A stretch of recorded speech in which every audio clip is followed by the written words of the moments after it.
stuttered. "We'll leave first thing tomorrow morning," Thea declared.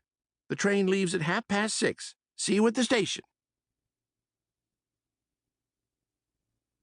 When the cat is away. At 6 o'clock, I was at the station. I had been listening to the weather report.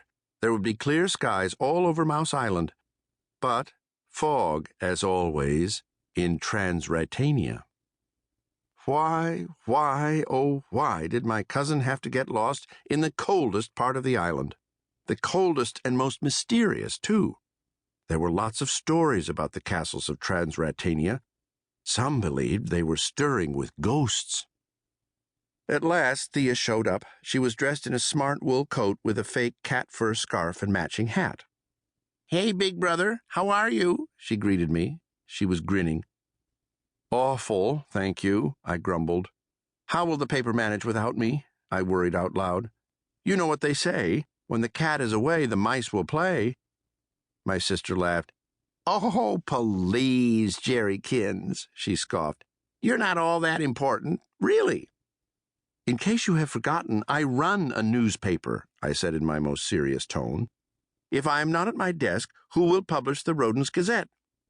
"Oh, give me a break," Thea snickered. "The office can run just fine without you. In fact, they will probably be better off. No nervous old cheddar face breathing down their fur."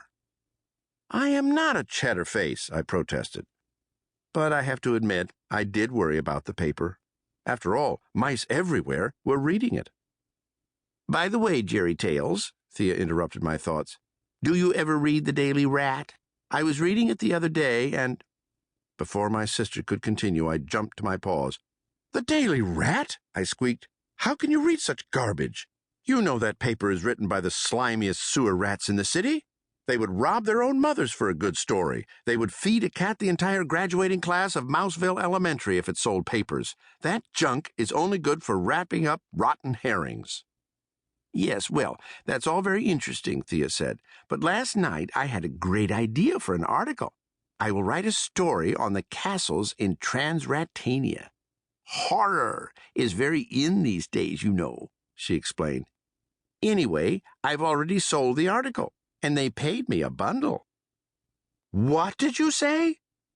Why was I so upset? Well, you see, Thea is a special correspondent for my paper, the Rodents Gazette.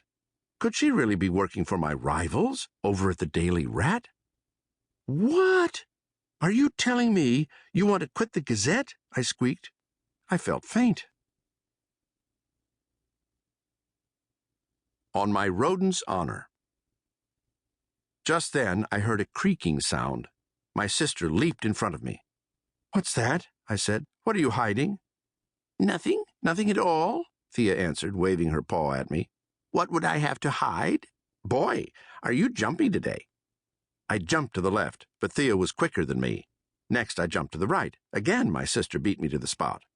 After a few more jumps, I gave up. "Enough with the dance number," I shrieked at last. "What are you hiding?" "Now, don't get your tail in knots, Jerry Berry," Thea smirked. "It's just a little old trunk." At that moment, the lid of the trunk opened. A pair of tiny ears popped out. It was Benjamin, my young nephew. "Hello, Uncle Jerry," he squeaked. "Benjamin, what are you doing here?" I cried. I turned to Thea. "We cannot take such a young mouse with us to Transratania." My nephew flicked his tail in the air. "I am not young. I am 9 years old," he insisted. "Besides, Aunt Thea said I could help you." That's it, I thought. For once, I have to show them I'm in charge. "Forget it," I announced in my most take-charge voice. "On my rodent's honor, this time we do it my way, or my name is not Geronimo Stilton." Next stop, Rat-off. 10 minutes later, the three of us were comfortably seated on the train. Grrr. So much for taking charge, I grumbled to myself. Maybe I shouldn't have dropped out of that tough-talking mouse class I had signed up for last summer. The teacher was this old gray rodent with one eye. He had picked on me so much the first day of class I was afraid to go back. I sighed and settled back in my seat. My sister was happily reading aloud from a tourist's guide of Transratania. Hidden in the foggy hills of Transratania sits the mysterious Ratoff Castle. Meanwhile, Benjamin had snuggled under my coat. Brr, it's cold, but I don't mind.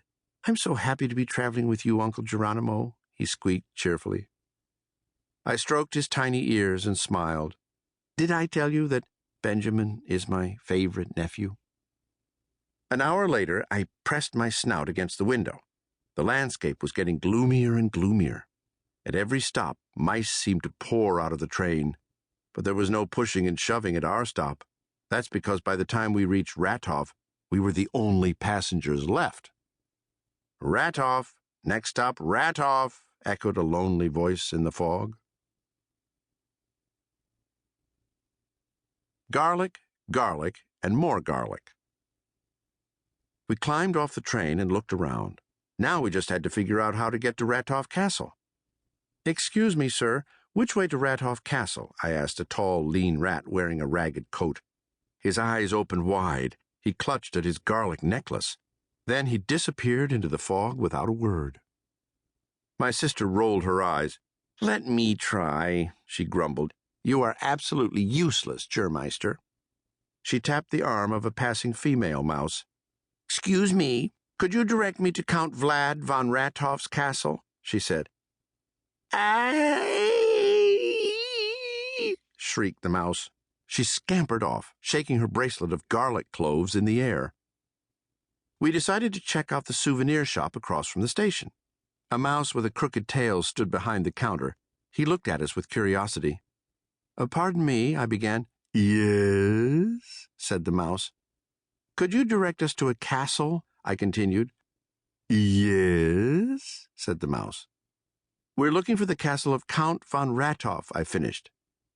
At the name Ratoff, the mouse's eyes nearly popped out of his furry face. He flung a handful of souvenir garlic necklaces around his neck.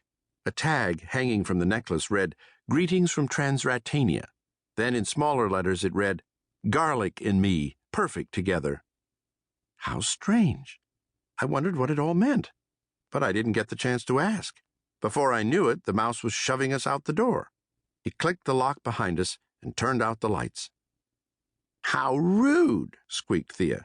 What a way to treat tourists. I wouldn't buy his silly souvenirs if they were the last ones in town, she ranted. Did you see those ridiculous garlic keychains?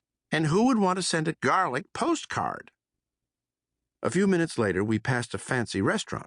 I read the menu out loud. Hearty garlic pot pie, jumbo garlic burgers, pasta with extra garlic. What a strange menu. A large mouse came to the door. Would you like to have dinner, sir? He asked. His breath smelled like he had just sampled every dish on the menu. No, thank you, I gasped. But could you tell us how to get to the castle of Count von Ratoff? In a flash, the mouse pulled out a big bottle and gulped down the liquid inside. Judging by the stench, it must have been garlic juice. Get out, he shrieked, slamming the door in our snouts. What was it with the mice of Ratoff and their garlic? I thought about all of the mice we had passed wearing garlic necklaces. I thought about the garlic bracelets and the garlic wreaths on the front doors. No, this wasn't just a passing trend, I decided. In fact, there is only one reason why rodents would keep so much garlic. A shiver ran up my fur. Some say garlic is what you use to keep vampires away. Who flew in the dark of night? It was a pitch-black night. You couldn't see your nose in front of your snout. We were like the three blind mice trying to figure out which way to run. A sudden flash of lightning filled the black sky. That's it, shouted Benjamin. That's the castle over there. I caught a glimpse of the castle's pointed towers. What a perfect picture, cried Thea happily, pulling out her camera. Just then, we heard a noise. A very odd-looking steam-powered car rattled toward us.